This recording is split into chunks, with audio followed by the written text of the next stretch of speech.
Ανάπτυξη του μοντέλου διαδικτυακής κοινότητας διερεύνησης σε σεμινάριο μεικτής μάθησης για εκπαιδευτικούς. Η εξέλιξη της τεχνολογίας της πληροφορίας επέφερε μεγάλες αλλαγές στην εκπαίδευση και μετάδοση της γνώσης. Η εκπαιδευτική αναμόρφωση είναι αναγκαία, επηρεάζεται από πολλούς παράγοντες και καθιστά αναγκαία την επιμόρφωση των εκπαιδευτικών. Τα προσφερόμενα προγράμματα επιμόρφωσης εκπαιδευτικών έχουν στόχο στον εμπλουτισμό των γνώσεων και δεξιοτήτων και στην ανάπτυξη νέων πρακτικών για εφαρμογή στην τάξη. Οι εκπαιδευτικοί θα πρέπει να κατέχουν δεξιότητες που θα διευκολύνουν το έργο και την ανάπτυξη της προσωπικότητάς τους. Έτσι, η συμμετοχή τους σε προγράμματα διαδικτυακής εκπαίδευσης θεωρείται σημαντική και προσιτή οδός για επιμόρφωση και επαγγελματική εξέλιξη, με πλεονεκτήματα όπως η συμμετοχή από απόσταση, οικονομία, ευελιξία, εύκολη πρόσβαση σε εκπαιδευτικό υλικό και άλλα. Οι έρευνες που ασχολούνται με τη διερεύνηση της ικανοποίησης των εκπαιδευμένων από τα διαδικτυακά προγράμματα είναι λίγες. Στην Ελλάδα αναφέρεται κριτική για το περιεχόμενο και τη μεθοδολογία που ακολουθείται, επιφέροντας την ανάγκη διερεύνησης των συνθηκών που οδηγούν στην αποτελεσματικότερη εφαρμογή της διαδικτυακής μάθησης, καθώς ο εκπαιδευτικός σχεδιασμός των διαδικτυακών προγραμμάτων διαφέρει κατά πολύ από τον αντίστοιχο της διαζώσης. Η παρούσα έρευνα έρχεται να συμπληρώσει το κενό, εξετάζοντας πώς το μοντέλο ανάπτυξης διαδικτυακής κοινότητας διερεύνησης μπορεί να χρησιμοποιηθεί ως βάση για το σχεδιασμό και την αξιολόγηση ενός προγράμματος υβριδικής μάθησης. Παρουσιάζεται η μεθοδολογία ανάπτυξης του προγράμματος, ο σχεδιασμός των διδακτικών μεθόδων και καταγράφονται δύο εργαλεία αξιολόγησης της παιδαγωγικής σχεδίασης του μαθήματος. Το ερωτηματολόγιο των Άμπραου et al. Μεταφρασμένο στην ελληνική γλώσσα και το ερωτηματολόγιο αξιολόγησης των γνώσεων και ικανοτήτων των επιμορφούμενων στην ψηφιακή αφήγηση.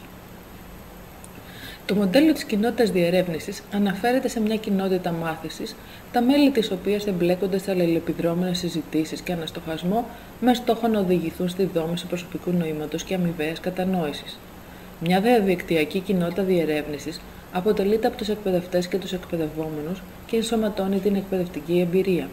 Το θεωρητικό της πλαίσιο διαπραγματεύεται τη διαδικασία δημιουργίας συνεργατικής μάθησης μέσω της ανάπτυξης τριών αλληλεπιδρώντων στοιχείων: της κοινωνικής, γνωστικής και διδακτικής παρουσίας. Η γνωστική παρουσία θεωρείται το βασικότερο στοιχείο για την επιτυχή μάθηση, ιδιαίτερα σε ανώτερες βαθμίδες εκπαίδευσης, και αναφέρεται στη δυνατότητα δόμησης γνώσης μέσα από την ενυπάρχουσα επικοινωνία. Η γνωστική παρουσία αποτελεί σημαντικό στοιχείο της κριτικής σκέψης, μια διαδικασία ή αποτέλεσμα που συχνά παρουσιάζεται ως απότερος στόχος της εκπαίδευσης και η διερεύνησή της, ιδιαίτερα σε διαδικτυακά περιβάλλοντα μάθησης, είναι ιδιαίτερα δύσκολη.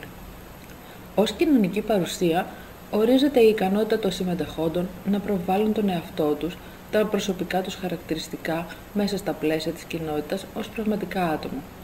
Υποστηρίζει τη γνωστική παρουσία διευκολύνοντας τη διαδικασία της κριτικής σκέψης.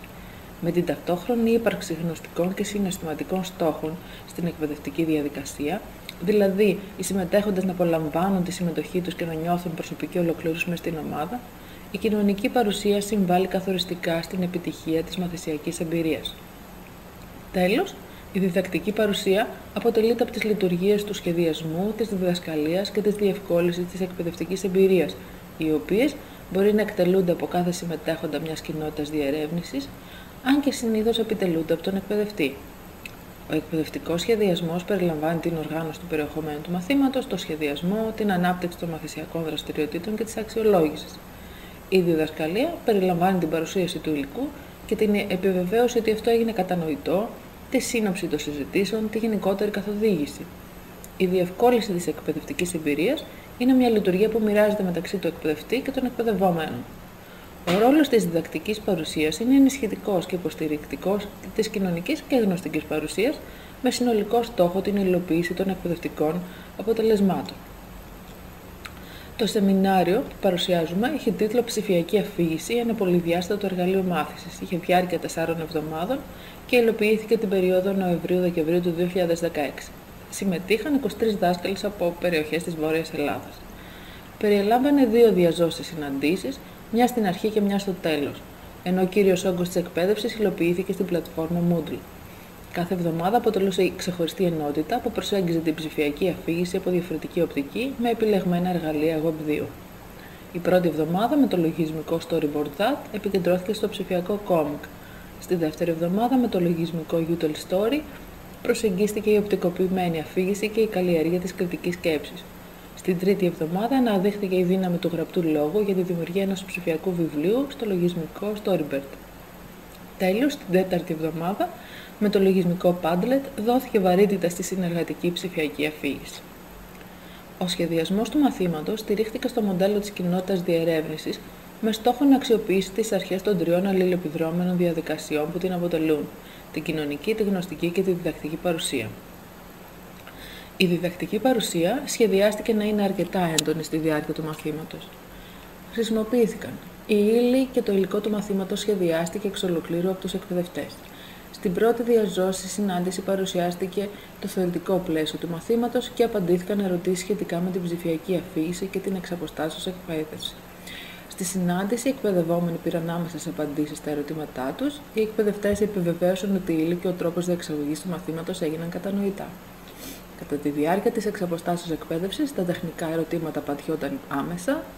Στην αρχή κάθε ενότητας η εκπαιδεύτρια έθετε το θέμα, την ύλη και τις δραστηριότητες εβδομάδας, ενώ στο τέλος συνόψιζε τις συζητήσεις και τις εργασίες που πραγματοποιήθηκαν. Δύο εκπαιδευτές παρήχαν επικοδομητικά σχόλια στους συμμετέχοντες, καλλιεργούσαν μαθησιακό κλίμα, κινητοποιούσαν τους συμμετέχοντες στις συζητήσεις και ενθάρρυναν τη συμμετοχή τους σε αυτές. Οι εκπαιδευόμενοι υποστηρίχθηκαν και ενθαρρύνθηκαν στην παροχή σχολείων προς τους άλλους συμμετέχοντες. Η καλλιέργεια της γνωστικής παρουσίας βασίστηκε σε 4 στρατηγικές: τη συζήτηση σχετικά με το μάθημα, τον αναστοχασμό, την αναυτοδιαχείριση της μάθησης, τις δραστηριότητες που προάγουν τη μάθηση. Οι εκπαιδευτές ενθάρρυναν και διευκόλυναν τον αναστοχασμό των εκπαιδευομένων με επικοδομητικά σχόλια και ερωτήσεις διερεύνησης. Οι δραστηριότητες του μαθήματος σχεδιάστηκαν ώστε να είναι αυθεντικές, ενώ οι εκπαιδευόμενοι ενθαρρύνονταν για να τις προσαρμόσουν στις εκπαιδευτικές τους συνθήκες. Τέλος, σχεδιάστηκε και μια συνεργατική δραστηριότητα, στην οποία οι συμμετέχοντες αξιοποίησαν γνώσεις που απέκτησαν από τις προηγούμενες ενότητες. Η κοινωνική παρουσία ενισχύθηκε ως εξής: καλλιεργήθηκε περιβάλλον ισότητας, αλληλοβοήθειας και συνεργασίας. Δεν γινόταν διαχωρισμός των εκπαιδευτών από τους εκπαιδευόμενους, χρησιμοποιούνταν το πρώτο πληθυντικό πρόσωπο, το εμείς. Οι εκπαιδευτές προσέγγιζαν συναισθηματικά τους εκπαιδευόμενους, έγραφαν με απλό ύφος, χωρίς να εντυπωσιάζουν ή να θέλουν να επικρίνουν, κάνοντας χρήση χιούμορ, συνοδεύοντας με emoticon στα μηνύματά τους. Επίσης, έδειχναν ότι εκτιμούν τις απόψεις και την ιδέα των συμμετοχόντων, επιδοκιμάζοντάς τις. Τέλος, τονίστηκε η σημασία ενημέρωσης του προφίλ στο Moodle όλων των συμμετεχόντων.